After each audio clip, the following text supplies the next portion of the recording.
Cancer పేరు వినగానే మన వెన్నులో చలి పుడుతుంది. ఇక బ్లడ్ క్యాన్సర్ అనగానే మనలో చాలా మందికి పై ప్రాణాలు పైనే పోతూ ఉంటాయి.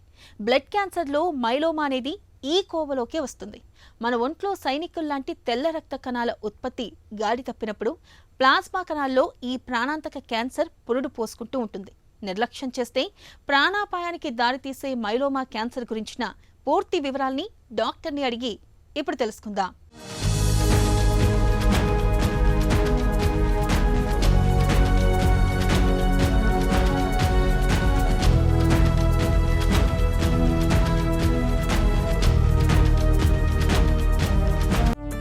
మైలోమా అంటే ఏంటి?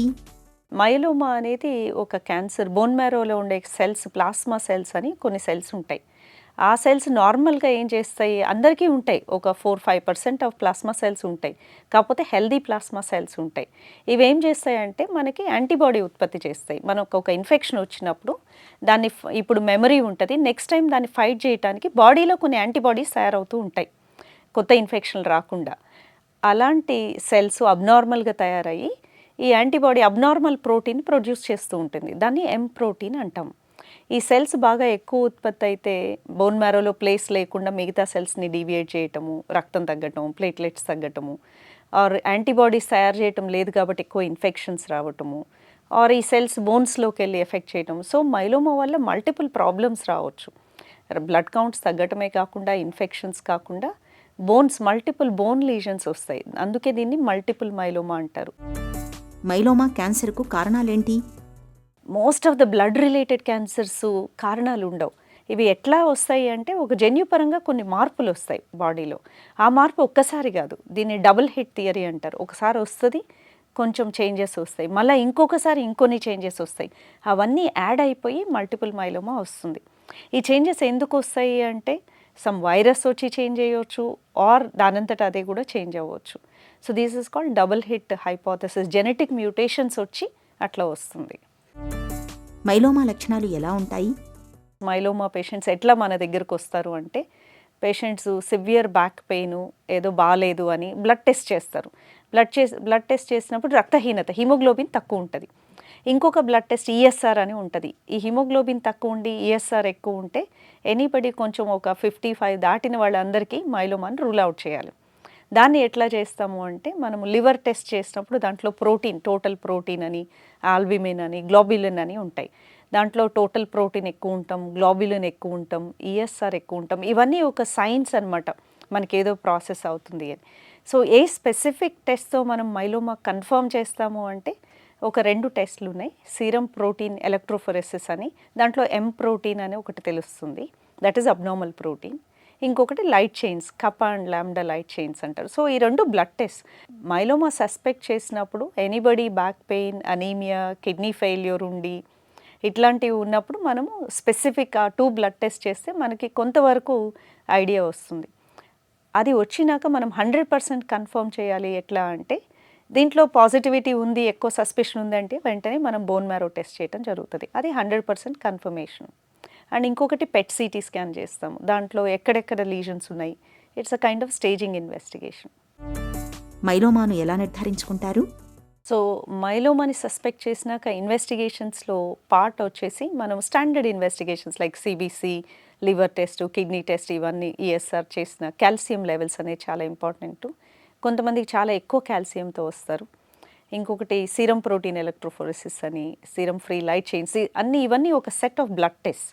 అదే అయిపోయినాక bone marrow test, PET CT scan, ఇవన్నీ ఒక గ్రూప్ ఆఫ్ టెస్ట్. స్టార్టింగ్లో ట్రీట్మెంట్ స్టార్ట్ చేసే ముందు ఇచ్చేది.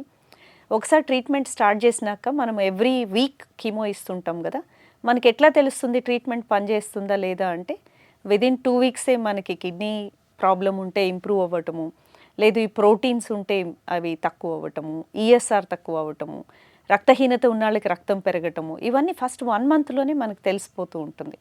ఎవ్రీ మంత్ మనం బ్లడ్ టెస్ట్లు రిపీట్ చేసి చూస్తాం. మనకి ప్రోటీన్, ఎం ప్రోటీన్ అనేది ఒక 2 గ్రామ్స్ ఉందనుకోండి, ఆర్ 5 గ్రామ్స్ ఉంది.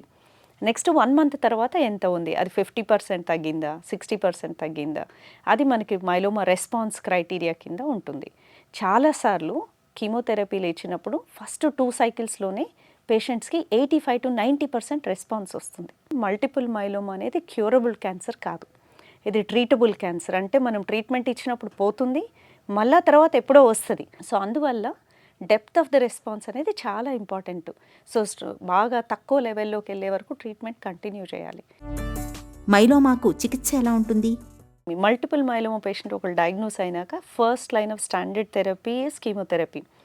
అదే ఈ మైలోమా కొన్నిసార్లు బోన్ మ్యారోలో లేకుండా ఒక్కచోట ఒక్క బోన్లో ఉంటుంది, దాన్ని ప్లాస్మాసైటోమా అంటారు. అలాంటప్పుడు మనం రేడియేషన్ ఇవ్వచ్చు.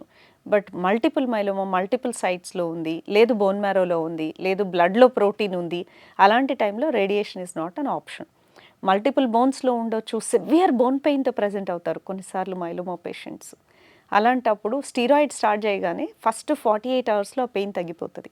తగ్గనప్పుడు అప్పుడే రేడియేషన్కి ట్రీట్మెంట్కి ఆప్షన్కి వెళ్ళాలి. ఇంకొకటి, మనం standard chemotherapies all the multiple myeloma పేషెంట్స్కి ఒక 3 డ్రగ్ రెజీమ్ అని కానీ 4 డ్రగ్ రెజీమ్, అది స్టాండర్డ్ ప్రాక్టీస్. ఇప్పుడు విఆర్డి అనే ఒక కీమోథెరపీ ఉంది, దానికి బోటాజిమిబ్ అనే ఇంజెక్షను, లెనలిడమైడ్ అనే టాబ్లెట్స్, కొన్ని స్టీరాయిడ్ టాబ్లెట్స్ వీక్లీ ఇస్తాం. ఇది స్టాండర్డ్. కాకపోతే రీసెంట్ అడ్వాన్సెస్లో ఏమొచ్చిందంటే, ఇప్పుడు సపోజ్ ఒక పేషెంట్ మేయో క్లినిక్కో ఎక్కడో వెళ్ళారనుకోండి, మీ జెనెటిక్ ఇన్ఫర్మేషన్ బ్యాడ్గా ఉంది, సో 3 కాదు ఇంకొక మెడిసిన్ కూడా యాడ్ చేద్దాము. స్టార్టింగ్లో 4 డ్రగ్ థెరపీ అంటారు, దానికి యాంటీబాడీ థెరపీ డారాటుముమాబ్ అనేది, ఈ 4 అదర్ 3 మెడిసిన్స్ కూడా యాడ్ చేస్తాం. ఎక్కువ మెడిసిన్స్ ఇవ్వటం వల్ల ఏమవుతుంది, చాలా తొందరగా డిసీజ్ తగ్గుతుంది, డెప్త్లో తగ్గుతుంది. దానివల్ల మళ్ళీ డిసీజ్ రాకుండా ఉంటాన్ని అవాయిడ్ చేయొచ్చు. సో ఇలాగే 4 months ఇచ్చినాక మనము బోన్ మ్యారో ట్రాన్స్ప్లాంట్ చేస్తాం. సో స్టాండర్డ్ మైలోమా పేషెంట్ వస్తే ఒక 4 months కీమోథెరపీ, అది అయిపోయినాక ఆటో బోన్ మ్యారో ట్రాన్స్ప్లాంట్, అది అయిపోయినాక ఒక 3 monthsకి టాబ్లెట్ ఫార్మ్ ఆఫ్ మెయింటెనెన్స్. ఇది స్టాండర్డ్ ఉంటుంది. అది రెగ్యులర్గా చెకప్స్ చేస్తూ ఉంటాము, బ్లడ్ చెకప్స్ టు సీ ఏమైనా క్యాన్సర్ పెరుగుతుందా లేదా, స్టేబుల్గా ఉన్నారా. ఇంకొక మోస్ట్ ఇంపార్టెంట్ థింగ్ మైలోమా పేషెంట్స్లో ఇన్ఫెక్షన్స్ రాకుండా చూసుకోవటం, ఇంకొకటి షుగర్ పెరగకుండా, షుగర్ ఉంటే దాన్ని టైట్గా కంట్రోల్ చేసుకోవటం. క్యాన్సర్లకు ఆధునిక వైద్యంలో ఇవాళ చక్కటి చికిత్సలు అందుబాటులో ఉన్నాయి. Chemotherapy, radiation, bone marrow transplantation వంటి చికిత్సల సహాయంతో మైలోమా క్యాన్సర్ను నేడు చక్కగా అదుపులో ఉంచుకోవచ్చు.